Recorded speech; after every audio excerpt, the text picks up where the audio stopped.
बिस्मिल्लाहिर्रहमानिर्रहीम कर लेते हैं बाब 3 रियासत और हुकूमत यानी state and government. This is Pakistan और हमारी दुनिया माशतलूम 5वीं जमात के लिए। अब मैं आपको कुछ डायग्राम्स दिखा रही हूँ, इनको आपने अच्छे से याद करना है कि वफाकी हुकूमत के अंडर कौन कौन सा शुबा आता है। ठीक है, वो मार्च संभालती है, दिफा संभालती है, खारजी अमूर संभालती है और मवासलात का शुबा भी उसी के अंडर आता है। अब एक और मैं आपको दिखाने लगी हूँ डायग्राम, जिसको आपने बहुत अच्छे से याद करना है। करारदाद मकासद की डेट्स हैं ये, पहला आइन, दूसरा आइन, तीसरा आइन की डेट्स आपको अच्छी तरह याद होनी चाहिए, बिल्कुल इसी तरतीब से। ये तरतीब आपने बहुत अच्छे से याद करनी है कि पाकिस्तान की वफाकी हुकूमत का ढांचा किस तरीके से है, यानी ये आपकी बुक में भी पॉइंट्स आएंगे। ठीक है, उस हिसाब से आपने 1 2 3 4 5 करके, क्योंकि इसी ढांचे के बिल्कुल नीचे यही पॉइंट्स लिखे हुए हैं सीक्वेंस के साथ। ठीक है ना, यानी सबसे पहले जो हमारा लेजिस्लेचर आता है यानी मुकन्नना, और फिर इंतज़ामिया आ जाती है, फिर अदलिया आती है, फिर सो ऑन, कौमी असम्बली, वज़ीर आज़म, सुप्रीम कोर्ट, सैनेट, वफाकी कबीना, हाई कोर्ट, देन सदा। ठीक है, ये आपने हर हाल में याद करना है। ठीक है, बच्चों ने बहुत ज़्यादा रिक्वेस्ट की, that's why I am making that video. जितने भी मैंने अंडरलाइन यहाँ वर्ड्स किए हैं they are coming as MCQs, और या ये फिल इन द ब्लैंक्स में आ सकते हैं या शॉर्ट क्वेश्चन आंसर्स में पूछे जा सकते हैं। ठीक है, तो आपको जितने अंडरलाइंस यहाँ नज़र आ रहे हैं आपने इनको अच्छे से याद करना है। मेरे पास बिल्कुल टाइम नहीं है कि मैं आपके लिए रीड आउट करूँ। मैं बहुत ज़्यादा शर्मिंदा हूँ कि मैं क्लास 5 के लिए इस दफ़ा कुछ अपलोड नहीं कर सकी। I am really sorry. इंशाल्लाह सब बच्चे जो 5 क्लास में हैं मैं उनको बेस्ट ऑफ लक बुलाती हूँ और उनको कहती हूँ कि इंशाल्लाह वो ज़रूर कामयाब होंगे, और क्लास 6 में इंशाल्लाह उनको मैं कोई भी शिकायत का मौका नहीं दूँगी। उनके लिए सारी वीडियोज़ जो है मैं अपलोड करूँगी। नेक्स्ट पेज की बात करें तो यहाँ पर मैंने कुछ ऐसे हैं जो अंडरलाइन किए हैं, कुछ नहीं कर सकी। यहाँ पर आपसे वफाकी हुकूमत के किरदार के बारे में पूछा जाएगा तो आपने कोई भी 2 रोल 3 रोल याद कर लें कि माशी बेहतरी और तरक्की में पेशरफ्त करना, अफराद के लिए रोज़गार के मौके पैदा करना, अशिया और खिदमत की कीमतों में इस्तेहकाम लाना। ठीक है, जो आसान आपको लगता, तकरीबन 3 या 4 आप कर सकते हैं तो ठीक है, अदरवाइज़ 2 ज़रूर याद कीजिएगा। अब आगे चलते हैं। अब यहाँ पे मैं 2 लाइनें जो है मिस कर गई हूँ। आप देखिएगा कि ये ऊपर वाले पैराग्राफ में वज़ीर ख़जाना के बारे में लिखा हुआ है। ठीक है, कि आपसे पूछा जाएगा कि वफाकी बजट पार्लियामेंट में कौन पेश करता है, तो वो वज़ीर ख़जाना यानी फाइनेंस मिनिस्टर होता है। और ये बजट कब पेश किया जाता है ये भी आपसे पूछा जाता है। तो नया माली साल जो है ना वो कब होता है, जुलाई से शुरू होकर अगले साल जून में ख़त्म होता है। ठीक है, तो नया माली साल भी ये लाइन और एक इससे ऊपर वाली लाइन आपने खुद अच्छे से अंडरलाइन करके इसको याद कर लें। फिर आइन पाकिस्तान की बात करें, अनदर इम्पॉर्टेंट टॉपिक, तो इसमें आपने लिखना है कि आइन से क्या मुराद है। वो तो आपने सवाल किया होगा, पहली लाइन से लेकर नुमाइंदगी करें तक ये आपने अच्छे से याद करना है। उसके बाद मैंने आपको आइन साजी का अमल शुरू हुआ था 1949 में, आइन बनाने का अमल शुरू हुआ था, आइन बना नहीं था। ठीक है, आइन साजी का अमल यानी जब आप जैसे हम घर बनाना शुरू करते हैं और घर एकदम से नहीं बन जाता, तो इसी तरह जब आइन बनाने लगे थे तो वो 1949 का ईयर था। ठीक है, उसके बाद फिर हमारी करारदाद मकासद पेश हुई, उसके बाद 56, 62 और 73 ये 3 आइन हमारे आए हैं। ठीक है, और ये हमारे जो मुल्क है उसको इस्लामी जमहूरिया पाकिस्तान का नाम दिया गया है, तो आपने ये अच्छे से याद करना है। इसके बाद अगर आपसे इस्लामी असूलों के मुताबिक बनाए गए तो वो 1-2 आप जो है ना इसमें से याद कर लीजिए कि कौन कौन से हो सकते हैं। एक तो मुल्क का सरकारी मज़हब इस्लाम है और हमारी सरकारी ज़ुबान उर्दू है। ये हुकूमत और अवाम के दरमियान माशरती मुआहदा है। ठीक है, और आइन के मुताबिक मुल्क का नाम जो इस्लामी जमहूरिया पाकिस्तान यानी इस्लामिक रिपब्लिक ऑफ पाकिस्तान। इसके बाद यहाँ पर ये आप जानते हैं का जो बॉक्स है इसको भी ज़रूर पढ़ा करें, इसमें से ज़रूर कुछ ना कुछ दिया होता है टीचर्स ने। तो आपने जो है आइन के मुताबिक 4 पॉइंट ज़रूर याद करने हैं। ठीक है, आसान वाले याद कर लीजिए, एक अक़लियतों वाला याद कर लीजिएगा, 2 शुरू के याद कर लीजिएगा, और एक आखिरी जो उर्दू हमारी कौमी ज़ुबान है ये याद कर लीजिएगा। ठीक है, और ये बॉक्स बिल्कुल भी आपने छोड़ना नहीं है। रियासत से मुराद क्या है? रियासत से मुराद वफाकी हुकूमत, मजलिस शूरा, पार्लियामेंट यानी सूबाई हुकूमत, सूबाई असम्बली और वो तमाम मुकामी हुकूमतें जिन्हें टैक्स और महसूल जंगी आयद करने का इख्तियार हासिल हो। ठीक है, तो ये आपने अच्छे से याद करना है। अब पाकिस्तान के शहरियों के हकूक़ में से अगेन आपने 3 हकूक़ याद कीजिएगा, अच्छे से याद करके जाइएगा कि पाकिस्तान के शहरी होने के नाते हमारे क्या हकूक़ बनते हैं। पाकिस्तान 1963 के आइन के मुताबिक पाकिस्तान के शहरी को क्या क्या मिलना चाहिए। इसको ज़िंदगी आज़ादी का हक़ होना चाहिए, कानून का तहफ़्फ़ुज़ होना चाहिए।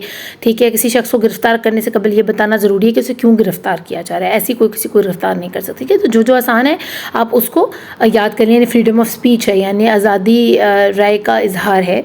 और आगे बात करें तो 3 हकूक़ आपने याद कर लिया और 3 आपके क्या फ़र्ज़ बनते हैं हुकूमत की तरफ, ठीक है ना। हुकूमत का तो जो आपने आपके हकूक़ थे वो बता दिया। अब आपने ये बताना है कि आपका क्या फ़र्ज़ बनता है कि अगर पाकिस्तान 1963 के आइन के मुताबिक शहरियों को क्या करना है मुल्क के लिए। तो आपको ये एक नज़र आ रहा है ना हकूक़ और फ़राइज़, तो इसको भी आपने देख लेना है। जो मीज़ान आपको दिखाया गया है, जो वेइंग स्केल आपको नज़र आ रहा है, इसमें हकूक़ और फ़राइज़ लिखा है, तो ये भी 2 वर्ड याद रखिएगा। पाकिस्तान के शहरियों के फ़राइज़ में आप 3 याद कर लें। शहरी दूसरों के हकूक़, अकायद और सकाफ़त का एहतराम करें। हर शहरी के ऊपर लाज़िम है कि वो मुकर्ररा टैक्स अदा करें, ठीक है, यानी टैक्स अदा करें। शहरी अमलाक को नुकसान ना पहुँचाएँ, उसकी हिफाजत करें। तो ये 2-3 आप अच्छे से याद कर लें। अभी रस्मुल ख़त की बात अगर हो तो मैंने ऊपर जो है ना वो थोड़ा सा छोड़ा कि हर शहरी को हक़ है कि वो अपनी ज़ुबान, रस्मुल ख़त यानी स्क्रिप्ट और सकाफ़त का तहफ़्फ़ुज़ करे। तो आप चाहे ये भी कर लें कि हकूक़ में ये भी आ जाता है, लेकिन आपने 3-3 याद करने हैं, हर हाल में करने हैं। अगले पेज पर चलें तो जमहूरियत की बात आती है। आपसे पूछा जाएगा कि व्हाट इज़ डेमोक्रेसी। तो आप बताएंगे जमहूरियत ऐसा निज़ाम हुकूमत है जिसमें अवाम की हुकूमत अवाम की बेहतरी के लिए अवाम के ज़रिए ही इक़्तिदार में आती है, यानी वोटिंग के ज़रिए, ठीक है। अवाम जो है वोट डालती है और फिर अपने लिए एक नुमाइंदा मुंतखब करते हैं। नुमाइंदों के इंतखाब के लिए इंतखाबात का तरीका जमहूरियत कहलाता है, ठीक है।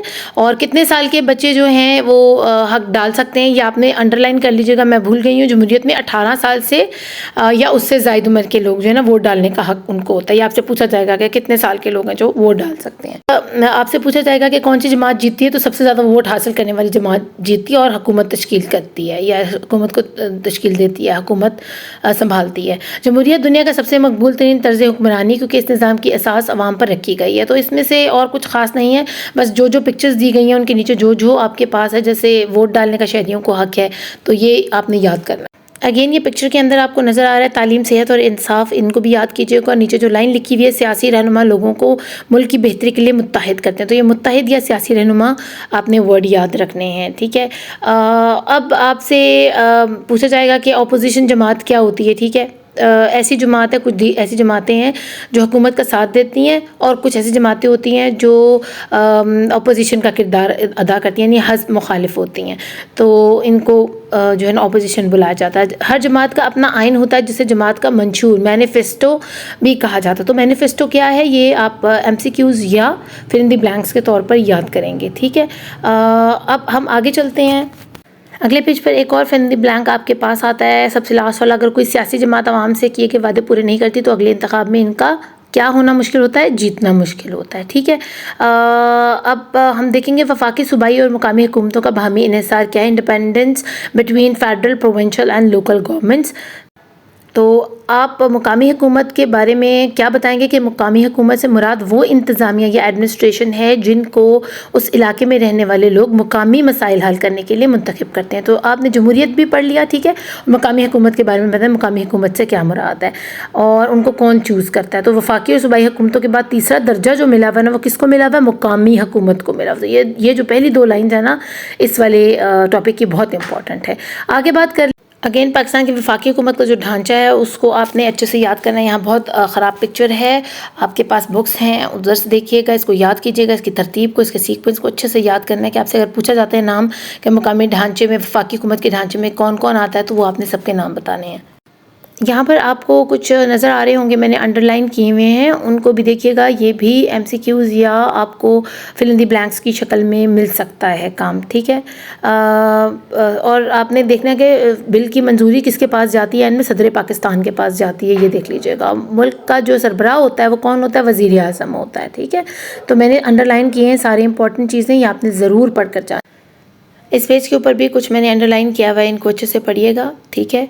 और तमाम सूबों को खुद मुख्तारी जो है वो ऑटोनॉमी देते हुए मरकज़ और सूबों के दरमियान हुकूमती ताकत और ज़िम्मेदारियों को मुतवाज़न करता है। तो ये इतना ज़्यादा आगे पढ़ने की ज़रूरत नहीं है, बस जो मैंने अंडरलाइन किया उसको बहुत अच्छे से आपने देखना है, ठीक है। नीचे असूल और कवायद हैं, यहाँ भी कुछ अंडरलाइन किया गया है आपके लिए, तो आप उनको चेक कर लीजिएगा खुद। मेरे पास एक्चुअली बिल्कुल भी जो है ना टाइम का बहुत शॉर्टेज हो रही है, समझ नहीं आ रही मैं कैसे सारा कवर करूं। तो आपके लिए बहुत ज़्यादा दुआ कर रही हूँ क्लास 5 के लिए।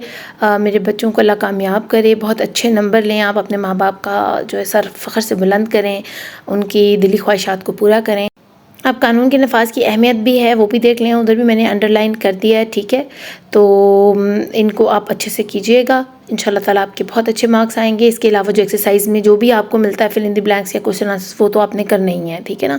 तो ये मैंने आपको थॉरली पूरे चैप्टर की जो है ना एक प्रिसाइज वे में बता दिया है कि आपने कौन कौन सी चीज़ें जो बहुत ज़्यादा तवज्जो से पढ़नी है, ठीक है। Wish you a very very best of luck for your final exams. May Allah bless you with high grades. अपना खूब ख्याल रखिएगा। Thank you for watching. Allah ने के बाद।